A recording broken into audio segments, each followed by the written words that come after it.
Magandang umaga.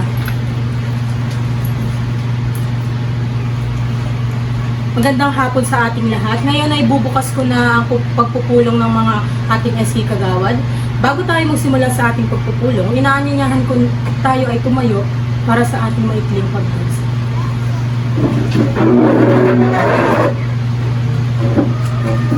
Amang makapangyarihan, nagpapasalamat po kami sa araw na ito na ipinagkaloob niyo sa amin.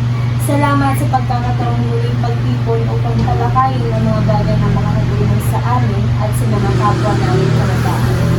Naway bigyan ninyo kami ng malinaw na isip, bukas na puso at tamang salita upang makabahagi ng aming mga ideya ng maayos. Gawain ninyo ang aming mga pinuno at kamiyembro upang aming mga plano ay maging matagumpay at makagbigay ng kabutihan sa nakakarami. Sa pagtatapos ng puno na ito, naway makapagdulot kami ng positibong pagbabago. Ito ang aming dalangin sa inyo sa ngalan ng inyong anak. Amen. Amen. Maraming salamat. Makakaupo na po tayo. Ngayon ay tumako na tayo sa attendance. Hinihiling ko ang ating sekretary na basahin ang listahan ng mga dumayo. Opo, tatawagin ko na po isa-isa ang pangalan. SK Kagawad Nicole Vergara. Present. SK Kagawad Cristel Tormo. Present po. SK Kagawad Cristina Katubal. Nandito po. SK Kagawad Laika Petiga. Present po. SK Kagawad Cassandra Batallones. Present po. SK Kagawad Leslen Celebrado. Nandito po.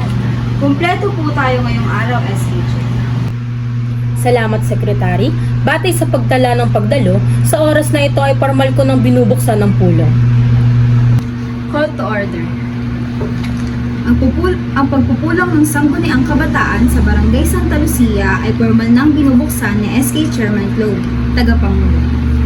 Ganap na alas 9 ng umaga. Maraming salamat. Ngayon naman ay pakiusap ko na basahin mo ang katitikan ng nakaraang pulong.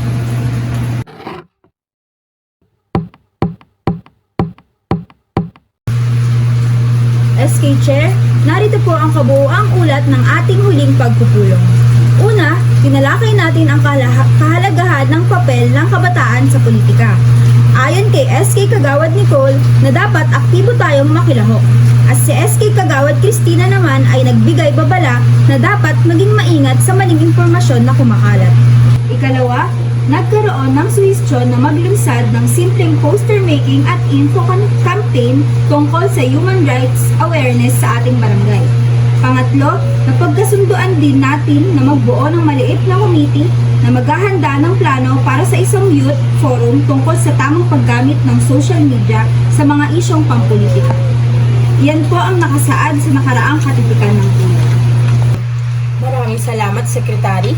May nais po ba kayong linawin o itama sa binasang katitikan? Wala na po. Malinaw at kompleto. Oo, tugma rin iyon sa naalala ko. Kung wala nang dagdag, itinataguyod natin ng nakaraang katitikan, itinuturing nating aprobado ang katitikan ng nakaraang pulong. Ngayon, dumako na tayo sa ating bagong agenda. Hearing none, the minutes are approved as read. Aprobado!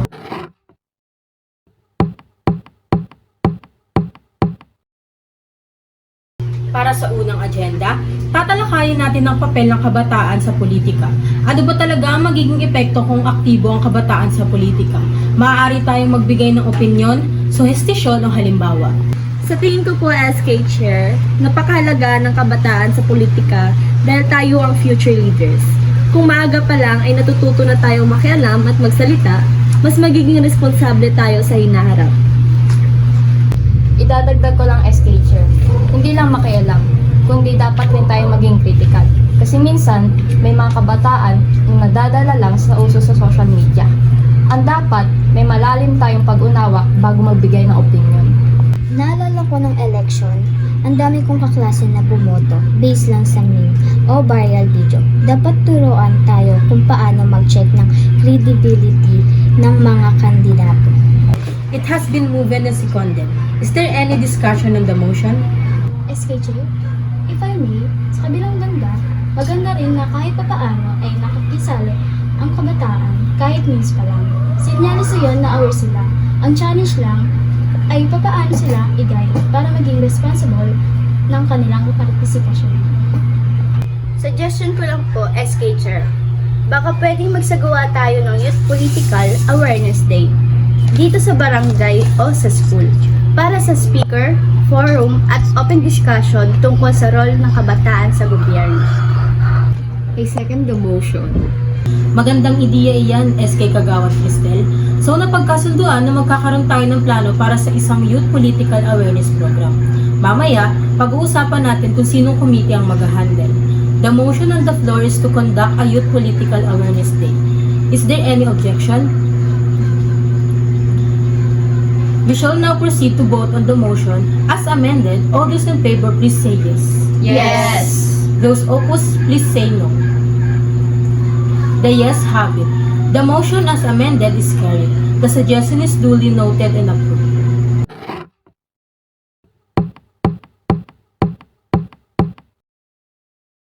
Ngayon, let's proceed to our next agenda. Para sa ikalawang agenda, Human Rights Awareness. Bakit mahalaga ito lalo na sa kabataan?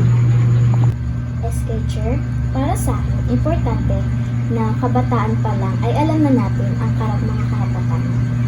Minsan kasi may mga pagkakataon na napapabayaan o naabuso ang kabataan dahil hindi nila alam kung paano lumaban. Tama po, kahit simpleng sitwasyon sa school, tulad ng bullying, dapat alam natin na may karapatan tayong ipagtanggol ang sarili. Hindi dapat manahimik kapag inaapi. Ako naman po, SK Chair, naniniwala na hindi lang right ang dapat alam natin, kundi pati responsibility. Kasi may iba na ginagamit ang karapatan bilang excuse para hindi sumunod sa rules. Good point. Human rights awareness doesn't mean puro rights lang. Dapat kasama din ang accountability at respeto sa kapwa. Halimbawa, kung gusto mo igalang ang freedom of speech mo, dapat igalang mo rin ang iba. Suggestion ko lang po, SK Chair, gumawa tayo ng infomaterials tulad ng flyers, poster, or kahit social media posts tungkol sa basic human rights. Pwede rin magkaroon tayo ng skit or roleplay sa school para mas engaging. SK Chair, I move that we adopt the suggestion of member like to create info materials and organize a short skit or roleplay in school to raise awareness about human rights. I second the motion. It has been moved and seconded that we create info materials and a short skit or role-playing school to promote human rights. Is there any amendment to the motion? SK Chair, I move to amend the motion by including social media alongside the materials and roleplay. I second the amendment. It has been moved and duly seconded to amend the motion by including a social media campaign. We shall now proceed to vote on the motion as amended. Those in favor, please say yes. Yes! Those opposed, please say no.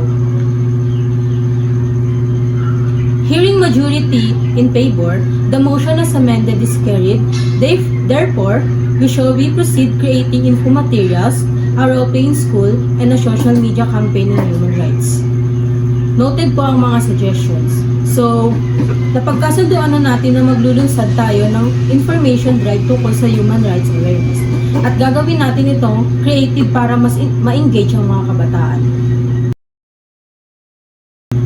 Ngayon naman, pag-uusapan natin ng konkretong aksyon, hindi lang puro salita, kundi actual projects sa gagawin ng kabataan. Ano ang mga konkretong hakbang na pwede natin gawin? Pwede tayong magsimula sa maliit. Halimbawa, gumawa tayo ng youth committee na nakapokus sa political education at human rights awareness. Oo, pwede nating hatiin into subcommittees, isang group sa awareness campaign, isang group sa events, at isang group sa documentation. Maganda rin kung may makikipag-collaborate tayo sa ibang organization. Baka pwede makipag-ugnayan tayo sa barangay council para suportahan ang ating mga plano. Dagdag ko po, pwede tayo magsagawa ng activity tulad ng forum, short talk, debate para sa maging consumer. Hindi lang one-time event. Pwede rin tayong gumawa ng online page or group para makapag-share ng informasyon regularly. Para kahit hindi tayo magkita personal, tuloy-tuloy ang awareness campaign. Madam Chair, I move that we create a youth committee on political education and human rights awareness to be divided into 3 subcommittees: awareness, campaign, events, and documentation. I second the motion. It has been moved and seconded that we create a youth committee on political education and human rights awareness with these 3 subcommittees. Is there any amendment to the motion? Madam Chair, I move to amend the motion by including partnership with the barangay council and local organization for stronger support. I second amendment. It has been moved and seconded to amend the motion by including partnership with the barangay council and local organizations. Any objections?